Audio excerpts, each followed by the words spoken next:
ಈ ನಡುವೆ ಆರ್ಎಸ್ಎಸ್ನ ಕಲ್ಲಡ್ಕ ಪ್ರಭಾಕರ್ ಭಟ್ ವಿರುದ್ಧ ಕೇಸ್ ದಾಖಲಾಗಿದೆ.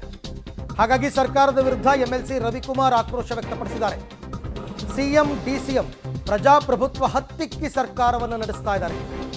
ಭಾರತ್ ಮಾತಾ ಕಿ ಜೈ ಅನ್ನುವವರ ಮೇಲೆ ಕೇಸ್ ಹಾಕಲ್ಲ, ಪೊಲೀಸ್ ಜೀಪ್ ಮೇಲೆ ಹತ್ತಿ ಕುಣಿದವರ ಕೇಸನ್ನು ವಾಪಸ್ ಪಡಿತಾರೆ.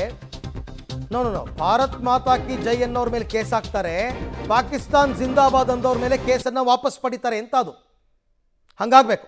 ಬಂಟ್ವಾಳ ಗ್ರಾಮಾಂತರ ಪೊಲೀಸ್ ಠಾಣೆಯಲ್ಲಿ ಆ ಕಲ್ಲಡ್ಕ ಪ್ರಭಾಕರ್ ಭಟ್ರ ವಿರುದ್ಧ ದೂರು ದಾಖಲಾಗಿರೋದು, ಹಿಂದೂ ಕಾರ್ಯಕರ್ತರ ಮೇಲೆ ದೂರು ದಾಖಲಾಗಿರೋದನ್ನು ಎಂಎಲ್ಸಿ ರವಿಕುಮಾರ್ ಖಂಡಿಸಿದ್ದಾರೆ. ಒಂದು ರೀತಿ ಏನಿದೆ ಅಂತ ಹೇಳಿದ್ರೆ, ಭಾರತ್ ಮಾತಾ ಕಿ ಜೈ ಅನ್ನೋಂಥವ್ರು ಯಾರಿದ್ದಾರೆ ಅವ್ರ ಮೇಲೆಲ್ಲ ಕೇಸ್ ಹಾಕೋದು. ವಿಧಾನಸೌಧದಲ್ಲಿ ಪಾಕಿಸ್ತಾನ್ ಜಿಂದಾಬಾದ್ ಅನ್ನೋಂಥವ್ರಿಗೆ ಕೇಸ್ ಹಾಕದೇ ಇರೋದು.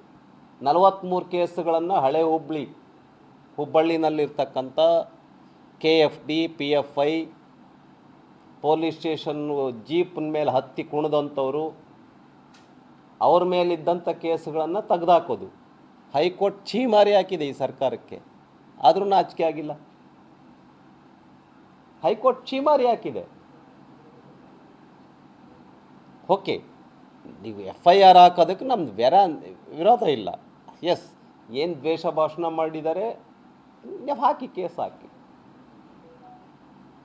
ಆದರೆ ಪ್ರಭಾಕರ್ ಭಟ್ರ ಮೇಲೆ ಕೇಸ್ ಹಾಕಿದೆ, ರವಿಕುಮಾರ್ ಮೇಲೆ ಕೇಸ್ ಹಾಕಿದೆ, CT ರವಿ ಅವ್ರ ಮೇಲೆ ಕೇಸ್ ಹಾಕಿದ್ವಿ, ನಮ್ಮ ಶಾಸಕರ ಮೇಲೆ ಕೇಸ್ ಹಾಕಿದ್ವಿ, 18 ಜನ ಶಾಸಕರನ್ನ ಸಸ್ಪೆಂಡ್ ಮಾಡಿದ್ವಿ.